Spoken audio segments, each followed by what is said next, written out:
Ladies and gentlemen, I'd first like to open this documentary with a thank you to all of those who work on or used to serve aboard the USS Hornet.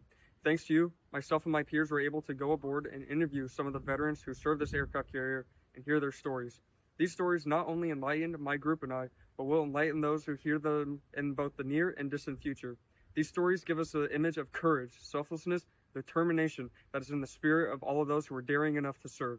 It was an honor and a privilege to be able to document some of the stories and preserve them, ensuring that they'll stand the test of time.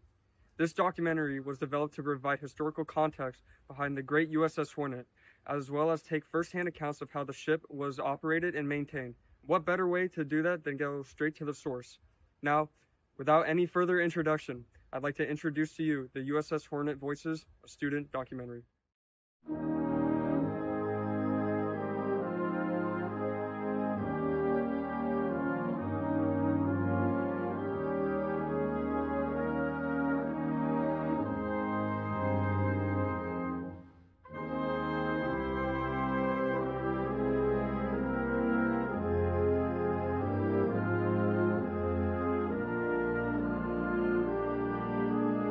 The USS Hornet is one of the most famous aircraft carriers in United States naval history, serving in World War II, the Vietnam War, and the Apollo space missions. The carrier was commissioned on November 29, 1943, and originally named the Kearsarge. However, it was later changed to the name the USS Hornet CV-12 in honor of its predecessor, which was a CV-8 that sunk on October of 1942. This ship joined the Pacific Fleet and was part of many battles, including the Mariana and Palau Islands campaign, the Battle of the Philippine Sea, and the Battle of the Lake Gulf.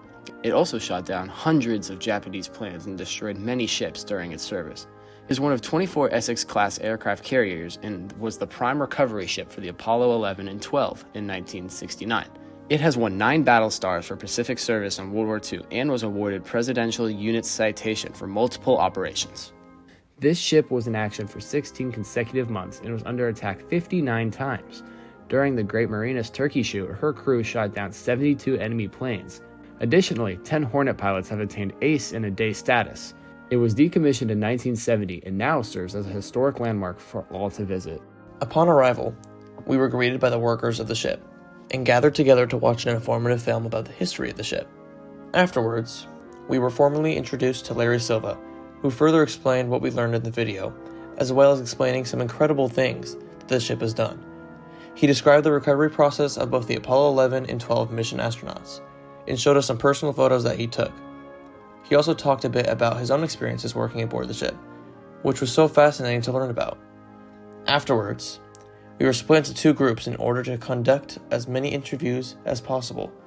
One group met and interviewed Dale Burvin, a Korean War veteran, and conducted the first interview of the day. So let's start with your name, your branch, and your rank. Dale Burvin,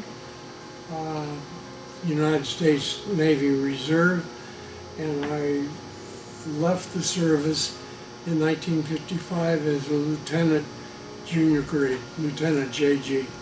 How did I get into the service? That was simple. I graduated from high school, San Leandro High School, here in the Bay Area in January of 1948. I just turned 18. My birthday is January 1st, 1930. Okay, at that time, it was right after World War II, and we had to register for the draft. Okay? I went to San Francisco State College, and I was a junior in 1950, and the Korean War started. They were drafting people. I didn't want to get drafted, so I joined the Naval Air Reserve at the Oakland Naval Air Station. He gave us such incredible stories and really gave the group an insight into what it was like to be aboard the ship during the time of operation.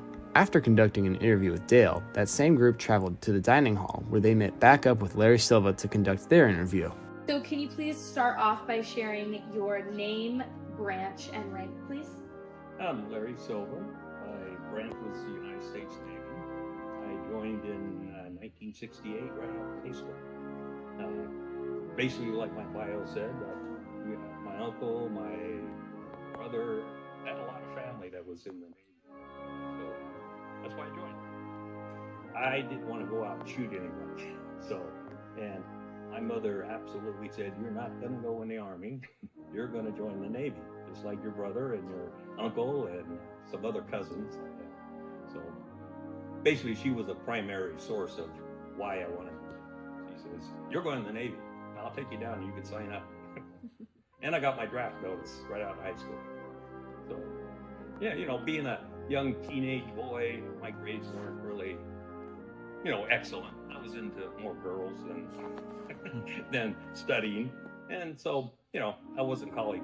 So, but as soon as I got, you know, out of the Navy, then I got some college credits. So. What was it like, your transition from civilian life to military life?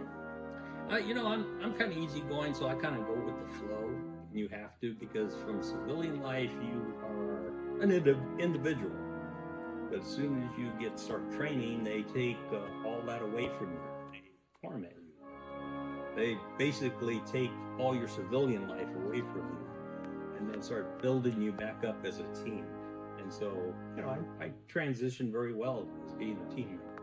So basically on any military, you have to be a team member. Afterwards, the two groups met up in the regions of the ship to eat lunch. While we ate, we reflected on the truly inspiring stories that these veterans were willing to share. One of the students in this group, Ben Johnston, requested to be interviewed on his experience documenting these veteran stories. There was a lot of good stories. I liked his stories about just what it was like on a day-to-day basis of going around and doing the different tasks that he had to do and the friends that he made and just his different experiences about how he just grew as a person while he was serving. Although we conducted many of them, our trip did not resolve solely around interviewing veterans. After lunch, we were given some time to explore the aircraft carrier on our own before getting our proper tour. Where's the first microwave at?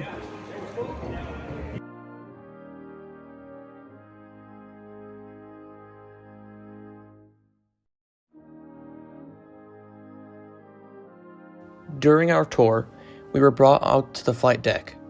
Our main guide, Larry, showed us what it was like to be aboard the flight deck by showing us the different colored vests and teaching us what they meant. We were also taken to the front of the flight deck and were exposed to a beautiful view of the city across the water. After that, we went back inside the ship and were given a tour of the navigation center, as well as learned about some of the history behind it. We also got some stories about what it was like to have the position of a navigator, which broadened our understanding of life aboard this ship. Weighs 129 pounds, so that's just the size of how big everything is on there. Yeah, and I think even on the bigger ships, this is about 45,000 tons, and the great big carriers now are like 90,000 tons. So each link of their chain is even heavier than that. After wrapping up our tour, we made sure to thank Larry before we left, as well as the other veterans aboard the ship for the incredible opportunity to board the aircraft carrier, learn its history, and interview these honorable heroes. It was an amazing experience, and we are so grateful that we were chosen for this opportunity. Veterans of the USS Hornet, we cannot thank you enough for allowing us to document your stories, and veterans everywhere, if you're watching this, we commend you for your bravery, and thank you for your service.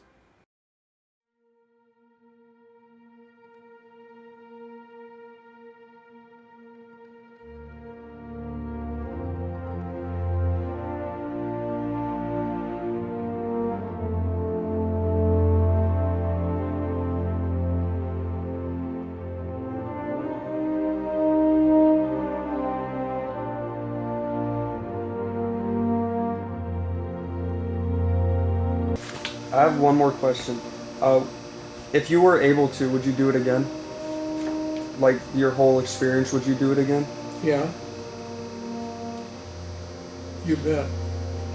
Because I wouldn't want to be a grunt on a floor.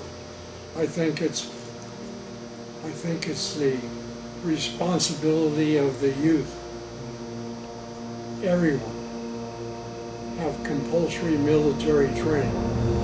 You people may be against it, but I think what it does, if you were in for one, females and males, being in for 1 year, you can learn a trade, you learn to accept responsibilities, if you don't like it, you get out.